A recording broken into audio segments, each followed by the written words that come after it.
Assalamualaikum warahmatullahi wabarakatuh. Perkenalkan, nama saya Akilah Mutiah Fristia, NPM 1806176344, kelas Administrasi Perkantoran Sekretaris. Pada video kali ini, saya akan membahas tentang cara mengelola tim dan staf dengan baik. Jadi langsung saja ikutin videonya sampai habis ya. Jadi apa itu teamwork?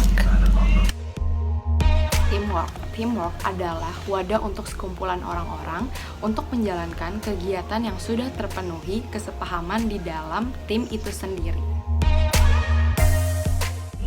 Interaksi antar tim.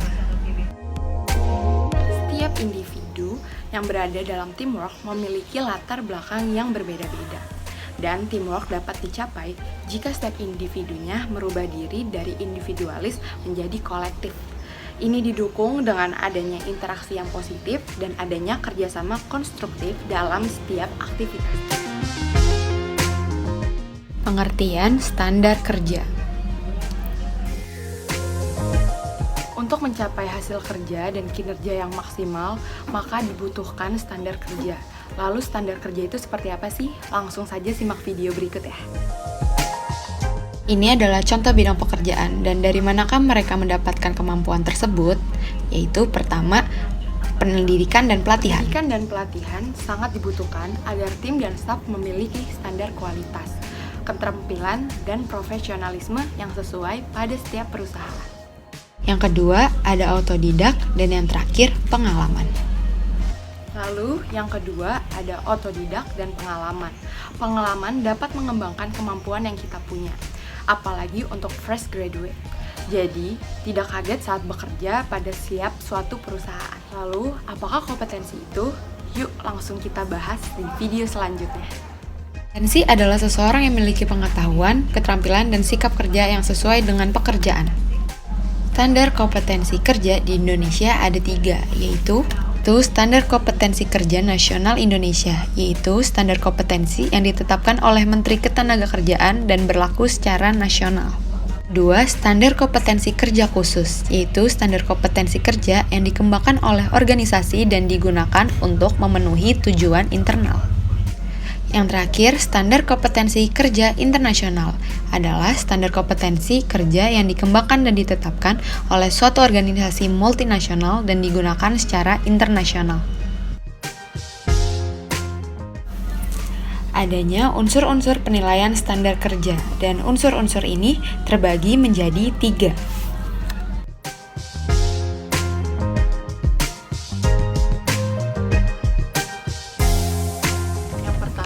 Ada karakteristik individu, dan karakteristik individu ini dibagi lagi menjadi keahlian, contohnya pengetahuan kerja. Yang kedua kemampuan itu contohnya kekuatan fisik, kemandirian, dan yang paling penting terakhir itu adalah sikap itu meliputi kejujuran, loyalitas, dan kreativitas.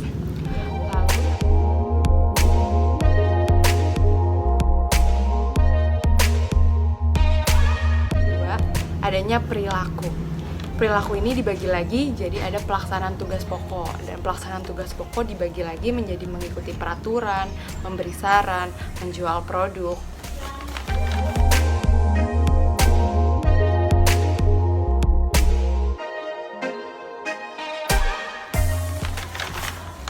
Lalu yang terakhir ada hasil tuh contohnya kepuasan pelanggan. Jika kita sudah memenuhi syarat-syarat standar kerja, pasti kita akan memberikan rasa kepuasan terhadap pelanggan.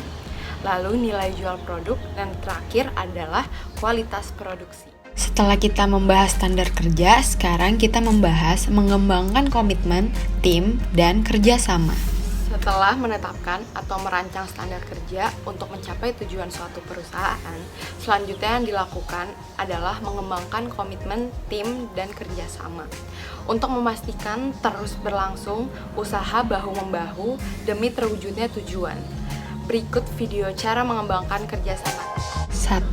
Memiliki visi dan misi yang sama, karena tim tidak dapat bekerja dengan baik jika visi misinya sudah berbeda. Maka dari itu, menyatukan visi dan misi sangatlah penting.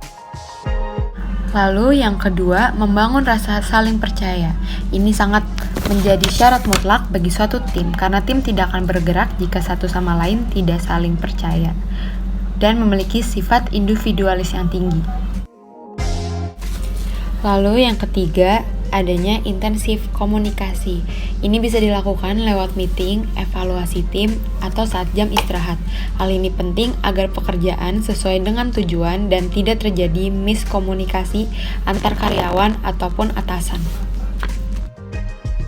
Keempat, ada kegiatan bersama. Ini ditujukan untuk bisa saling mengenal satu sama lain. Yang terakhir adalah buat sistem penghargaan. Ini ditujukan agar tim dapat berpacu dan semangat untuk bekerja. Pentingnya membangun kerjasama. Membangun kerjasama sangatlah penting. Dalam bekerja di suatu perusahaan, tentu memerlukan sinergi setiap tim antar divisi agar dapat mencapai target keseluruhan. Untuk individual, kerjasama juga sangat penting sebagai wadah untuk saling mengenal dan berinteraksi dengan sesama kolega atau dengan atasan. Setelah mengembangkan komitmen tim dan kerjasama, tugas pemimpin adalah menangani kerja tim. Setelah tim dapat bekerja sama dengan baik, sebagai pemimpin perlu memantau atau mengendalikan tim tersebut. Karena dalam sebuah tim pun pasti ada permasalahan yang harus cepat ditangani. Dan untuk mencapai hasil yang maksimal sesuai dengan yang diharapkan, berikut hal-hal dalam menangani kerja tim. Jadi contoh yang pertama adalah nasihat dan dukungan kepada anggota.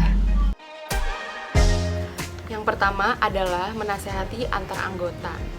Ini sangatlah penting karena sebagai pemimpin kita harus menjadi pendengar yang baik dan menjadi pendukung antar setiap anggota agar setiap anggota dapat semangat dalam melaksanakan kerjaannya masing-masing. Memastikan kemajuan pencapaian. Memastikan kemajuan pencapaian. Agar pencapaian sesuai target, maka perlu dilihat atau dipantau kinerja antar sesama tim.